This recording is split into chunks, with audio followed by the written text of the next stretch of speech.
Last Sunday, I was in Chicago. I was having a family reunion. I have 5 siblings. There's 6 of us all together. All of us showed up with our spouses, and some of us showed up with our kids, and some of us showed up with our grandkids. We had this incredible time.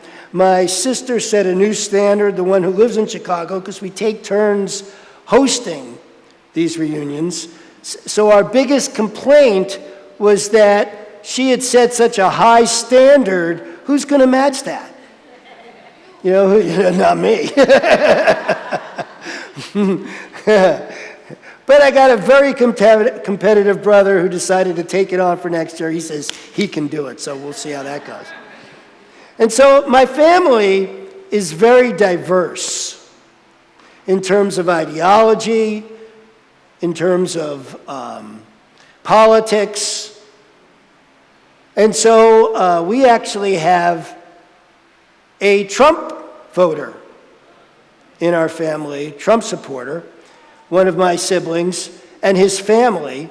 And when we first found out about that, when Donald Trump was running for office the first time, there was a huge blowout of family reunion around this because the rest of us, it's just that one family, and so I'm sure they felt very ganged up on, and they stopped coming. In the next couple of years, we were all pretty upset that he had stopped coming with his family. And so we decided that family was more important than politics. And so we did what we could to start making amends, to bring him back into the fold. And a year ago, he showed up for the first time in a while, but stayed someplace else, didn't stay with us when we were having our beach vacation together. This year, he stayed where we stayed. And he's a wonderful guy, has a great wife and kids. We just don't agree on this one thing. Besides that, we have a great time together. And it made me think of us and our community and how inclusive we are. How inclusive can we be? I noticed that when I said he's a Trump supporter, all the that went on around the room, and it made me think, what are we prioritizing? What are we making the most important? Because if we're not careful, we become a private club instead of a spiritual community. If we say our values are this, but not this, we have now cut people out. Do we want to do that? And so that's what I want to talk to you about today, is that inclusivity. I noticed for myself that I have this thing I call a container, my container. And I, for years now, have focused on how large it is. The larger my container, the more I can include inside it. And so what I've done through the years is constantly look at pushing those edges out so that I am including more and more of life, leaving out less and less. And we need to do that in community too, right? Because otherwise there are people who are going to walk in here and go, oh, this isn't for us. This isn't where we want to be. They don't feel very inclusive. And that happens when we're so darn sure we're right. The more right we are about our stance as to what's going on, the more we're making somebody else wrong. So can we shift that? Our purpose statement here, like Les said at the beginning, is awakening consciousness through spiritual community. So what is an awakened consciousness?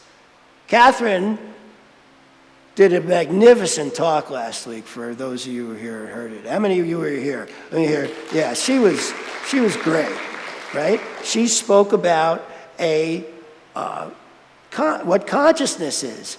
And one of the things that you guys get to experience is the different perspectives around this, because I'm not the only guy up here who talks. Ash gets up and she shares her perspective. Catherine gets up and shares hers. And that way you get different perspectives. None of them are wrong. The paradox about life is that nobody's wrong. We're all living our lives. I don't know if you've noticed, but the only one living your life is you. And so you can go ahead and agree with other people, disagree with other people, but in the end, your experience, at the end of the day, when you're sitting on your deathbed, you're the only one who's going to judge you about your life. I mean, others may judge you about your life, but the only one that matters is going to be you. You're the one that's going to be sitting there going, are you happy with how you lived it or not?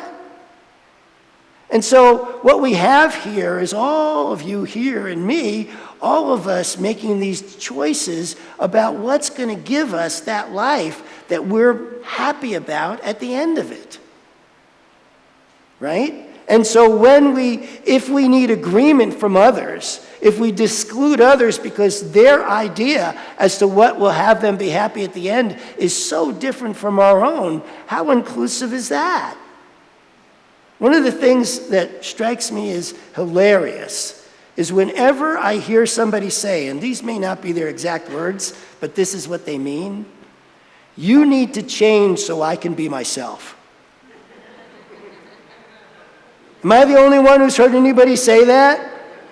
Even though that may not have been the words they said, right? You need to be like this so that I can be myself, or that, or stop doing that. Stop doing that. That's annoying to me, right? And don't annoy me because I can't be myself if you're being annoying.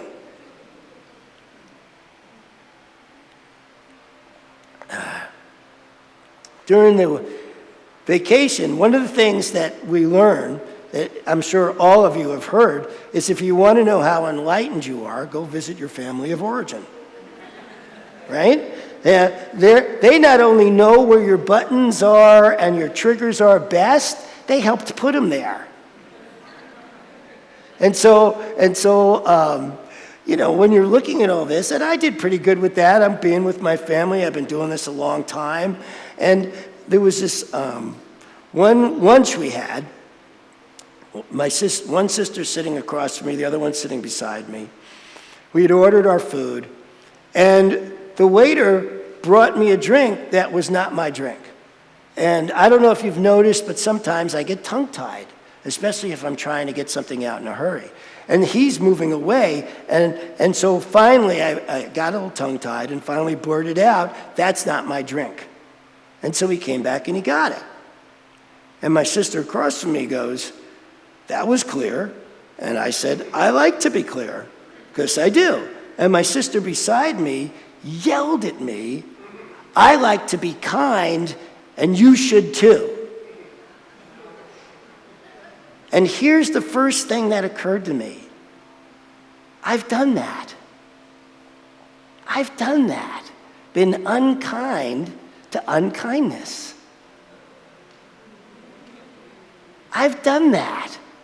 So I could have compassion for her and didn't do what would have happened years ago, which is get into this whole argument with her and get defensive about it. Actually, I just got tongue-tied. I didn't mean to blurt that out the way I did, and all this stuff, and instead just sat with the compassion and love I had for my sister and her pain that it impacted her that way. And I thought that was so cool that I could just have that container to hold her when she was being like that. And it occurred to me then how often I have thought something unkind about Donald Trump. Or I have done something unkind because my dog or my wife or somebody else has annoyed me. Right? If we're going to be kind, and I think that's what Jesus meant when he said, turn the other cheek. What he was really talking about was simply, how kind can we be in the face of unkindness?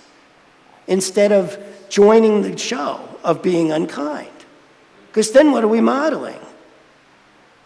When somebody says something or does something that really upsets us, can we still stay kind? Isn't that the kind of community we want to have? Right? Isn't that worth awakening to? Because that takes a very large container to be able to hold the space of compassion. One of the, I talk about this often, and I'm going to keep talking about it, is I can't tell you what an awakened consciousness is, but I can tell you what the side effects are. Because everybody I've ever met, including myself, my wife, and everybody, the more we awaken, the more kind we are, the more compassionate, the more loving, the more peaceful. These are the side effects. So what it actually is, I can't tell you, but I can tell you what it looks like, because you can tell when somebody's in that space. You can tell when you're in that space of kindness, compassion, and when you're not. And so the question is are you then, and when you're not, going to defend that, like you have a good reason to be upset? Am I the only one who's ever done that? Defended I have a good reason to be upset here. Look what you did. Or we can go to a place of awakening and transform something into what we want to see in life anyway. That's the thing about it. It's what we want to see in life anyway. We're all going, we want peace in the world. And then we'll say something unkind about those who are being unpeaceful. Or am I the only one?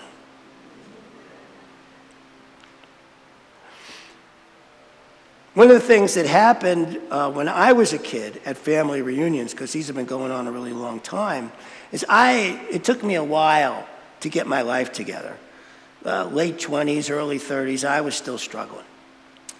And when we'd go to a family reunion, my uncles and aunts would pull me aside, and they would tell me what I needed to do with my life to make it better.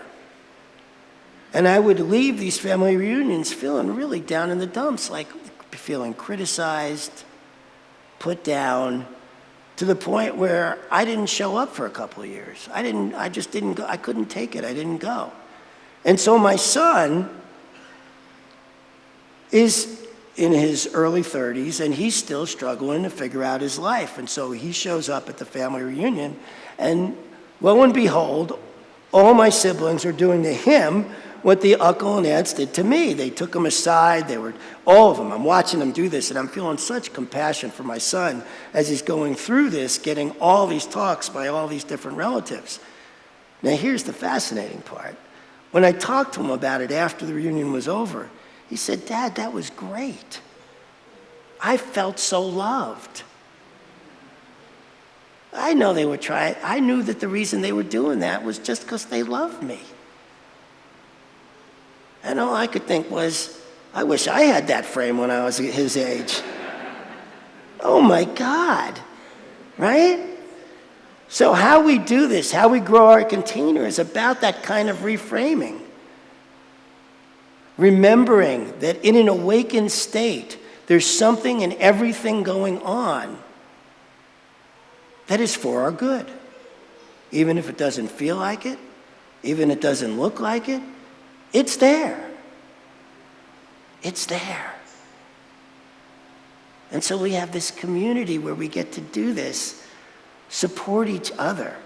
One of the things I notice when I'm out in the world, like going to Chicago or everywhere else, is there's not a ton of folks holding this level of consciousness or caring even about awakening to this kind of level. And so it's really fun to come back here and be surrounded by this, by people who are on the path of awakening, even though it may look completely different for each and every one of us here. That's the thing about it, right? That's why one of the beautiful parts of our teaching is that we are not here to teach you what to think, but how to think, so that then you can think for yourself in a way that's larger, to keep growing your way of seeing the world, to keep growing your container, to keep growing and awakening to the new, what's possible here in a myriad of new ways in the exact same circumstance. Transformation does not rectify, it transmutes. Transformation does not rectify, it transmutes. And yet most people play in this world as if they want to rectify it. There's something wrong and they got to fix it. And as long as we keep thinking in those terms, nothing actually changes. And so how inclusive can we be? To allow for transformation, because it's uncomfortable. You know, when we start looking at this thing with people we don't like, we start looking at this thing with what's going on in the world, and we take sides, right? Who's right, Israel or Palestine? Who's right, Biden or Trump? I don't know enough about Canada politics yet to have an example here, but I promise soon I will, because I'm working on it. Because you've got your people taking sides here too. No? That's right. And as long as we're taking sides, you know, there's nobody looking at where the transformation is. Where's the true transformation? And as long as you're taking sides, then there's going to be people who enter here who are going to go, wait a minute, they're all, you know, thinking this one way. This is not about what you think. It's about how to think, how to expand our thinking to be more and more inclusive, more and more awake.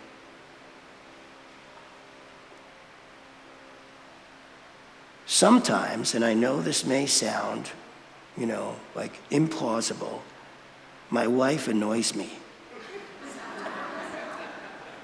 She does something that bothers me. And when she does, she smiles at me and has this incredibly great line. She goes, 32 flavors, baby. You guys know Baskin and Robbins? That's where she got it from. And it's a great line because it reminds me about I'm being uninclusive of this particular flavor from the woman I adore, who comes with all 32. You know, and 32 doesn't even begin to describe it. It's probably close to 64 or more, you know. But that's true about all of us, right? With the people we are in relationship with the most, or those we don't know at all. They are simply different flavors. But they're still humanity. They're still human. They're still beings. And so this is what's possible. You know, I know a lot of people speak about forgiveness, and and I'm not saying, you know, if that's the level of consciousness you're at, great, because it's better than not. But I want you to know that as you expand your container, there's less to forgive. It's simply included in all that occurs. So I invite you and challenge you today to expand your container, to include 32 flavors, some of which you may not like, and you get to not like the flavor.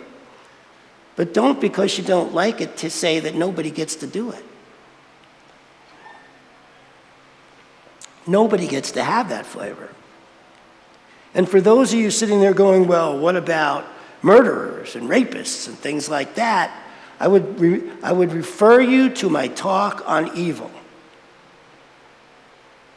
Because in that talk, which you can find on our website or on YouTube, I discuss how evil does not exist. How all we've got is awake and asleep. And the more we awaken and we model wakefulness, the more others have the opportunity to do that. The more we awaken consciousness through spiritual community, the more we model that for everyone in the entire world. That's what's needed. More models, not more unkindness to the unkind. There's enough of that. There's been enough of that for 100,000 years. So what's going to change all that? Transformation does not rectify, it transmutes.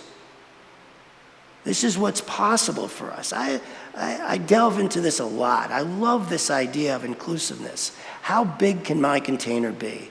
What can I include in it and say, this is okay because it's part of life. This is okay, and it's my job to awaken to be that model, to make sure that I'm kind, compassionate, loving, as often as I can. And then be kind, compassionate, and loving to me in the moments I'm not. Right? So that I can, because I just want to be clear about this. If you think because you're more kind to others than yourself, you're a kind person, you are not. Those who give more to others than themselves, that is not kind. It is kind when we are that way with ourselves too.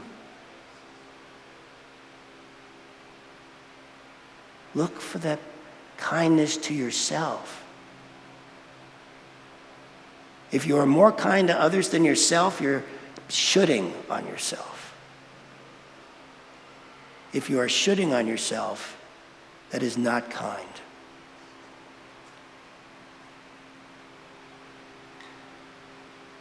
We are all in this for love, compassion, kindness, to feel good about ourselves.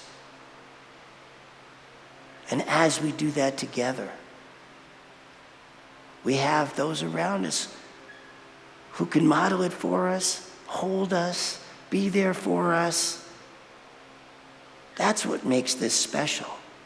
Having a place to come to where we all get that support, where we all can feel that compassion and love, so that when we forget, we can be reminded. Because that's the thing. We'll forget. I forget.